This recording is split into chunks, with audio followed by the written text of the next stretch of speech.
நான் வந்து இந்த கோயிலுக்கு ஃபஸ்ட்டு வரும்போது நான் அழுதுகிட்டே தான் வந்தேன். கண்ணில் ஃபுல்லாக தண்ணி தான் இருக்கும். சாமி பார்க்க முடியாது, பேச முடியாது, என்னால் எல்லாம் தண்ணி தான் இருக்கும். இந்த பாபா கிட்ட உட்காந்து பேசுன்னு இவங்க சொல்லுவாங்க. நான் பேசலான்னு சொல்லிட்டு என்ன பேசுறீங்க நான் சொல்லணும், அவர் கேட்கணும்னு சொல்லிட்டு நினச்சேன். நான் சொன்னேன், பாபா எனக்கு வந்து உடம்பு சரி பண்ணுங்க சார். எனக்கு என்ன ப்ராப்ளம்னா ஃபைனல் ப்ராப்ளம் எனக்கு. அந்த நடுக்கம்பில் வந்து நரம்பு மண்டலத்தில் வந்து ஜம்பு போய் அழுத்துது. அதனால வந்து என்னால் ரொம்ப நேரம் நிற்க முடியாது, உட்கார முடியாது, கால் வலி, கை வலி, கண்ணில் தண்ணி வரும், எல்லா ப்ராப்ளமும் இருந்துச்சு.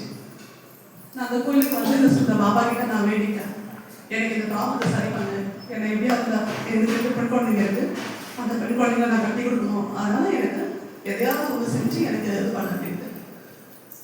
அந்த பாபா எனக்கு என்ன பண்ணாருன்னா, நான் ஹாஸ்பிட்டலுக்கு போய் கேட்டேன், ஆப்ரேஷன் பண்ணுங்க. ஆப்ரேஷன் பண்ணால் எனக்கு 20% மட்டும் தான் கேரண்டி, மீதி 80% வந்து நான் நடமாடுறதுக்கு சான்சஸ் கிடையாதுன்னு சொல்லிட்டாங்க. அதனால மன வருத்தம் போய் ஆப்ரேஷன் பண்ணிடலாம், இந்த இருக்கலாம் போகலாம், பிரச்சனையே இல்லை அப்படின்னு சொல்லிட்டேன். ஆனால் என் பசங்க என்ன சொல்லிட்டேன், நான் திரும்பி வரக்கூடாது ஹாஸ்பிட்டல், என்னால் முடியலன்னா நான் வரமாட்டேன் வீட்டுக்கு. பாபா கிட்ட சொன்னேன், நீ பெட்டை போடு, நீ நல்லா இல்லை, எனக்கு ஒரு பிரச்சனை இல்லை. 2 வாரத்துக்கு முன்னாடி வரும்போது நான் பெட்டு போடுறதுக்கு அசிங்கப்பட்டேன், தவறு போடுறேன். ஆனால் இப்போ நான் என்ன தைரியமாக பண்ணி வச்சுருக்கேன் பாபா. எனக்கு இந்த மனதைரியத்தை கொடுத்து என்னை நீ நல்லா இருப்ப, இந்த 2 பசங்க நீ காப்பாற்றுவ அப்படின்னு சொன்னதும் இந்த பாபா தான், இந்த புளியூர் கண்டிக்க பாபா மட்டுமே தான், வேற எந்த கடவுளும் கிடையாது. அதனால இப்போ நான் வாரம் வரணும்னு நினைக்கிறேன்.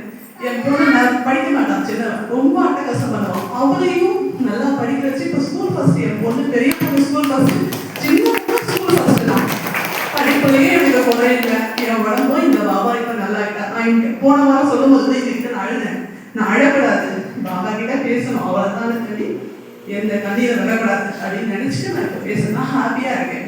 என் உடம்புல இந்த ப்ராப்ளம் இருக்குது, நான் மறந்துட்டேன், எனக்கு கவலை இல்லை. எனக்கு துணைக்கு இந்த பாபா இருக்காரு, புளியூர் கண்டிக்க பாபா எனக்கு துணையாக இருக்காரு.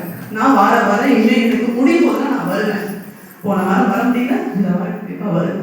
என்னால் முடிஞ்சது எதெல்லாம் செய்யணும்னா நான் பாபாவுக்கு செய்வேன். தேங்க்ஸ் பா.